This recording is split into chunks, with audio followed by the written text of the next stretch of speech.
दोस्तों, कहानी शुरू करने से पहले मुझे कमेंट में ये जरूर बताएं कि आप कहां से मेरी ये कहानी सुन रहे हैं। शुक्रिया। बहुत पुराने जमाने का जिक्र है कि एक घने जंगल के किनारे रहमत नामी एक बूढ़ा लकड़हारा रहता था, जिसकी कल कायनात सिर्फ एक पुरानी कल्हाड़ी और लकड़ी का एक बोसीदा गट्ठा था।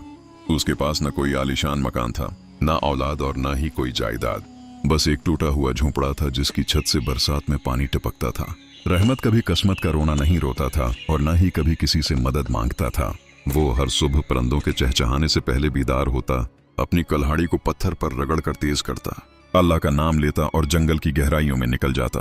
वो सारा दिन सख्त धूप में सूखी लकड़ियां तलाश करता। वो बहुत एहतियात से सिर्फ वही लकड़ियां चुनता जो दरख्तों से गिर चुकी होते हैं, क्योंकि उसे सब्ज दरख्त काटने से नफरत थी। इसी तरह सारा दिन मेहनत करता और शाम तक उसके पास लकड़ियों का एक भारी गुठा जमा हो जाता। फिर वो उसे करीबी कस्बे के बाजार ले जाता, उसे बेचता और उन पैसों से सिर्फ 2 खशक रोटियां और थोड़ा सा नमक खरीदता। घर आकर वो आधी रोटी खाता और बाकी अगले दिन के लिए बचा कर रख लेता। रहमत की जिंदगी उसी मशक्कत के गर्द घूमती थी। रोजाना की लकड़ियां, शाम की 2 रोटियां और पहाड़ जैसा मजबूत तौकल। लेकिन जंगल के दूसरे रास्ते पर हालात ऐसे नहीं थे। वहां शद्दाद नामी एक दौलतमंद ठेकेदार रहता था, जिसके पास सैकड़ों मजदूर और जदीद आलात थे। शिदाद के आदमी बेदर्दी से हरे भरे दरख्त काटते, बड़े बड़े ट्रक लकड़ियों से भरकर शहरों को रवाना किए जाते और हर तरफ मशीनों का शोर और धुआं फैला रहता। शिदाद अपने मुनाफे पर फख्र करता और गरीब लकड़हारों को हकीर समझता था। वो रेशमी लिबास पहनता और सोने के शकों से भरी थैलियां लहराते हुए कस्बे के चौराहे पर कहकाए लगाता था। और रहमत इस शूर और नुमाइश से दौर जंगल के खामोश हिस्सों में काम करता। उसके सामने लकड़ियों का वही पुराना गट्ठा होता जो उसकी दयानतदारी की अलामत था। वो अपनी बस्ती के बाजार में खामोशी से एक तरफ बैठता, जैसे उसे किसी की परवाह ना हो। न वो अपनी लकड़ियों की तारीफ करता, न ग्राहकों को आवाजें देता, बस खामोशी से अपने नसीब का इंतजार करता। बाज औकात शदाद के कारंदे वहां से गुजरते, उसकी पुरानी कल्हाड़ी और मुख्तसर लकड़ियां देखकर तंज करते, देखो मियां रहमत, इस बढ़ापे में भी तुम्हारी कल कमाई बस ये चंद टहनियां हैं। और वो कहकाए लगाते हुए आगे निकल जाते। शुरुओं में रहमत खामोशी से अपनी कुल्हाड़ी उठाता और कोई जवाब न देता। गुर्बत तंज के तेरों से ज्यादा तकलीफ दह होती है और बढ़ापे की उस नकाहत में 2 वक्त की सूखी रोटी किसी भी बहस या इना के मुकाबले में कहीं ज्यादा जरूरी होती है। लेकिन उस इलाके में उन सबसे ज्यादा जालिम एक शख्स था, जिसका नाम जरगाम था। वो एक सिंगदिल और गुस्से वाला ठेकेदार था। उसके घोड़ों के टापों की आवाज दूर से पहचानी जाती। उसके पास कीमती आलात की भरमार थी और कई कारंदे उसके हुक्म पर जंगल के सैकड़ों दरख्त काट डालते थे। जरगाम की एक बहुत बड़ी आदत थी कि उसे तब तक सुकून नहीं मिलता था जब तक वो अपने से नीचे तबके के किसी गरीब की मेहनत को बर्बाद न कर दे। पहले हफ्ते जरगाम ने अपने एक कारंदे को हुक्म दिया कि वो जानबूझकर रहमत के जमा किए हुए लकड़ियों के गुट्ठे के पास से गुजरे। कारंदे ने ठोकर मारी, लकड़ियां इधर उधर बिखर गईं और रहमत की पुरानी कल्हाड़ी का दस्ता भी चटक गया। कारंदे ने रखकर तमस्कर से कहा, आवा माफ करना बूढ़े मियां, और हंसता हुआ आगे बढ़ गया। रहमत ने एक लफ्ज भी ना कहा। बिखरी हुई लकड़ियां दोबारा जमा के और टूटी हुई कल्हाड़ी के साथ जैसे तीसरे बाजार पहुंचकर आधी कीमत पर लकड़ियां बेच दें। इस रात उसे सिर्फ एक रोटी मैसर आई।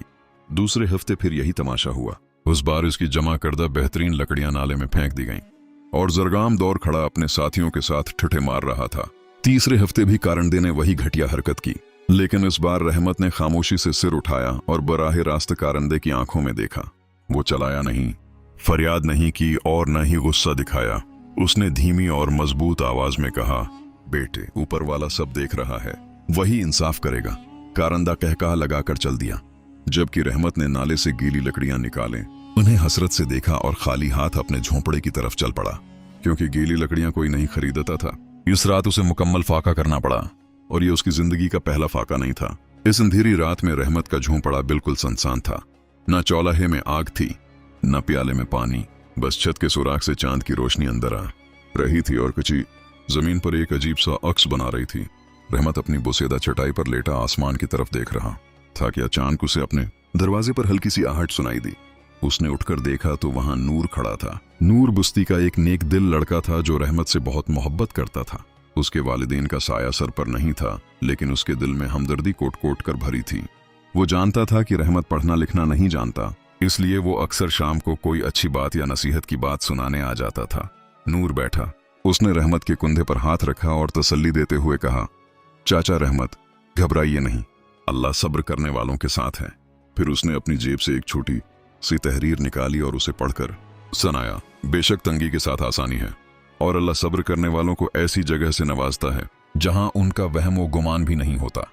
रहमत ने आंखें मूंद लें और इन अल्फाज को अपने दिल में उतार लिया। जब उसने दोबारा देखा तो उसके चेहरे पर एक अजीब सा इत्मीनान था, हालांकि उसकी आंख का एक गोशा नम था। इसने नूर को दुआएं दें और भूखे पेट ही गहरी नींद सो गया। फिर एक कड़ी आजमाइश आन पड़ी। कड़कती सर्दी के उरूज में रहमत लिकड़हारा सख्त बीमार हो गया। पहले पहल मामूली नज़ला ज़ुकाम था, लेकिन वो इतना बिगड़ गया कि उसकी हड्डियों में दर्द बैठ गया और वो बस्तर से लग गया। 2 हफ्ते बीत गए। वो बुखार की तपश में डूबा रहा। उधर जंगल में उसकी पुरानी कल्हाड़ी जंग आलूद हो रही थी। लकड़ियों का कोई ढेर न लगा, लेकिन रहमत को अपनी जान की फिक्र न थी। बीमारी के दूसरे दिन नूर ने जब झोंपड़े का कुवाड़ खोला तो रहमत को बेहाल पाया। वो दौड़कर अपनी बस्ती के हकीम के पास गया। उन्होंने कुछ जड़ी बोटियां और गर्म जोशांदा भेजा।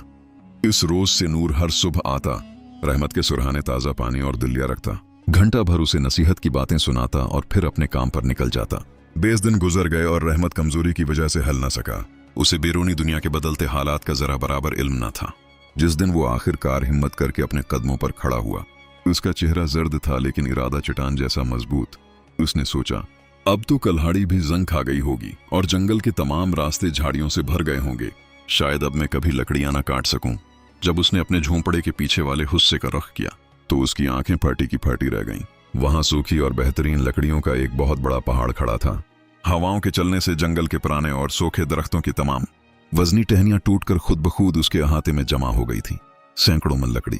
ये सब उस वक्त हुआ जब रहमत बेबसी की हालत में बस्तर पर पड़ा था। रहमत जमीन पर बैठ गया और उसकी आंखों से शक्कर के आंसू रवां हो गए। ये महज लकड़ियां नहीं थीं, बल्कि उसके तौकिल का वो सला था जिसका उसने कभी गुमान भी नहीं किया था। ये तो महज एक झलक थी। चंद ही रोज में पूरे कस्बे में एक अजीब लहर दौड़ी।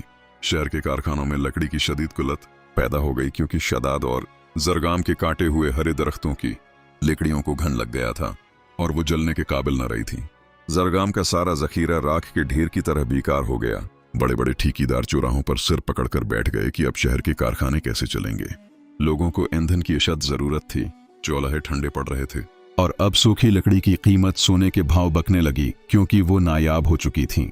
रहमत के पास अब इतना जखीरा था कि वो पूरे कस्बे की जरूरत पूरी कर सकता था। पहले ही दिन जब रहमत बाजार पहुंचा तो वो किसी कोने में नहीं छिपा।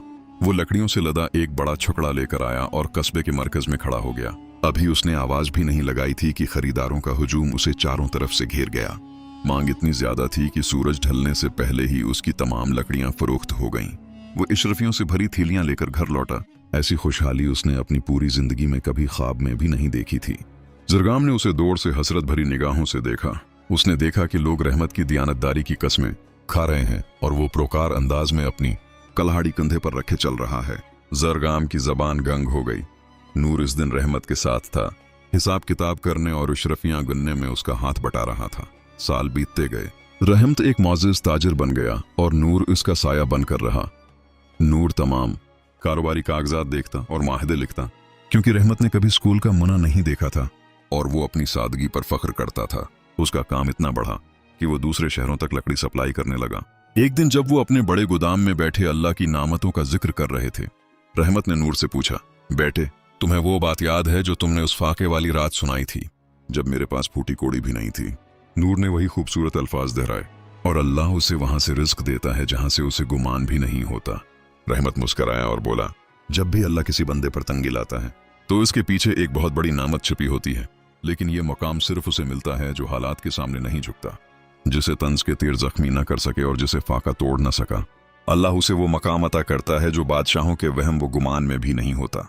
रहमत की कहानी ऐसी ही थी और सब्र करने वालों की मंजिल हमेशा ऐसी ही होती है। तो नाज़रीन, ये थी हमारी आज की दास्तान। याद रखिए, वक्त बदल जाता है मगर सच्ची कहानियों के सब कभी पुराने नहीं होते। उम्मीद है मरजूक और रहमत जैसे किरदारों का सब्र और तवक्कुल आपके दिलों में एक नई उम्मीद पैदा कर गया होगा। अगर आपको ये कहानी पसंद आई है तो उसे लाइक करें और अपने दोस्तों के साथ शेयर करना न भूलें। ऐसी ही मजीद दिलचस्प, तारीखी और सबक आमूज वीडियोस देखने के लिए हमारे चैनल पुराने दास्तान को सब्सक्राइब करें और बेल आइकन को जरूर दबाएं ताकि हर नई कहानी सबसे पहले आप तक पहुंचे। अगली कहानी तक के लिए हमें इजाजत दीजिए। अल्लाह हाफिज व नासिर।